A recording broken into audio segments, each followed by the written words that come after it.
Alright guys, quick part 2, quick update. So this is all learned by doing. This ain't a 354 bolt in the 79 El Camino, no sir. There's a little something real tricky and complicated with the 04 GMC 4.8 alternator removal. So of course my kid ain't home from school yet, and I'm too damn impatient to wait for his ass to get here. So I said fuck it, get out the tool and start working. So I'm gonna show you something. This little wire here, you got to be real careful with. I'm not kidding you, because you fuck this up and you're fucked. So this little wire here, this goes on top of your alternator. So you can see we're devoid of alternator right now. Oh, by the way, just unhooking this, don't do it. You got to unhook your fucking battery. Definitely unhook your battery, because I almost got sent to Jesus. Well, not really, but you know. So this wire here, this is your plug. This plugs into your alternator. It does things. Anyway, right on the back side here, I don't want to break it, but see this little clip right there that my thumb's kind of gently massaging?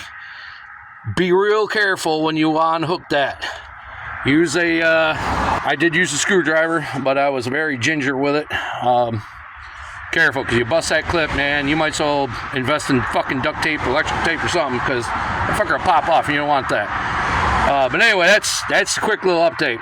I think at this point, I probably am going to wait till my kid gets home, because I do want him to learn shit. The whole idea was for him to learn. I mean, me and his sister, because his sister, my daughter there, she drives a truck more than I do, so I had her put in half for the alternator, because hey, it's responsibility. You gotta learn responsibility. You know, vehicles ain't cheap, they ain't free, don't run on air. She knows that, and she's really good about that. But yeah, she went and put up the money for the alternator, which these days is a lot more expensive than it was back when I was 16 years old. Back when I was 16 years old, you can get one for $50.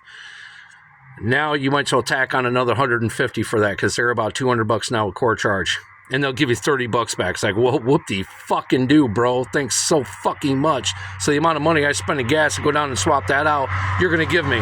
So you don't really make out for shit. You might be better off just cracking the thing open and looking for copper. But, yeah, so definitely unhook your battery first. I thought it was bullshit. I was like, fucking battery unhook. Bullshit. It's 2 more fucking steps I don't want to take.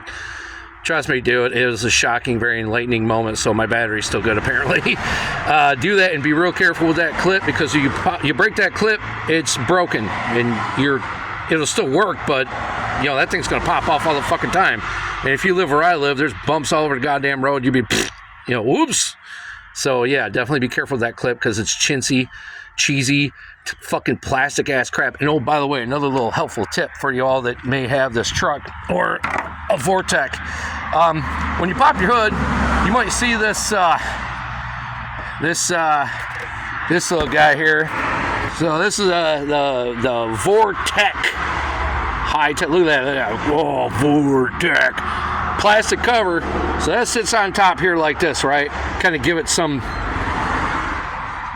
look, I guess. So you look underneath it. This thing literally does fuck all. That thing does fucking nothing. I removed it. It's gone. It's not going back on. Fuck that shit. What the fuck are you gonna put it on for? Some people say you don't even need your fan shroud. You kind of do. Maybe not in the winter, but in the summer you do, because you want that air directed into your fan so it can properly cool your engine. You know, you want your shit to work proper, and just being old, almost as old as I am, you know, every little bit helps.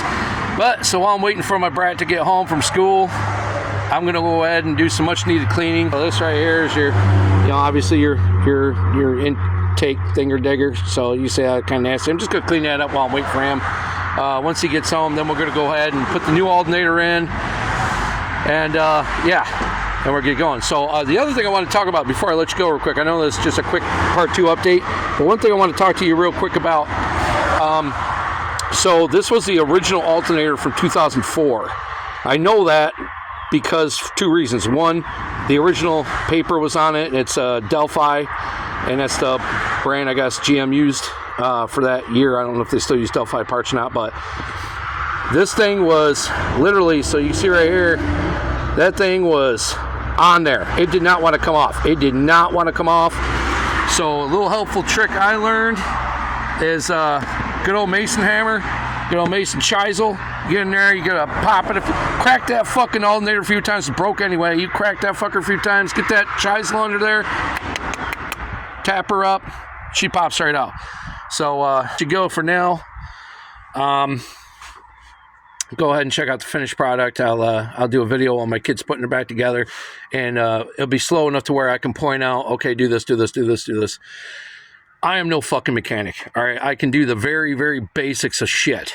But an engine like this is easy to work on because there's nothing in your way except for that stupid fucking vortec cover.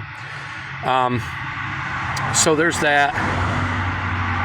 I'll go through and I'll point it out. I'm learning while doing, and this video, hopefully these videos will help somebody else with a similar vehicle, similar mindset, be like, well, hey, I don't want a new car either because they're complicated. I don't want to work on some new piece of shit that I don't know what I'm doing. I'll stick with an older vehicle. It just might need a few things, might need a new part here or there or whatever. So that's what the whole point of this video is to basically show you guys what I did to fix this problem and maybe a common problem. But considering it's an 04 and that alternator lasted this fucking long, it's a pretty goddamn good truck, and it's not worth throwing away yet. Unfortunately, there is some rot underneath the passenger side, so as long as I can keep it running and keep it put together, we'll keep driving it. But at some point, she's going to be way to the dinosaur, unfortunately. But that's the way things go, man. Eventually, I just have to buy another old vehicle. Hopefully a Southern one that ain't rotted out. Anyway, guys, stay tuned for the last part of this video where I show you all putting it all back together and, you know, steps to take and all that whatnot. But again, you don't need that fucking vortec cover. You toss that out. It's a pain in the ass and it's right in the fucking way. Peace.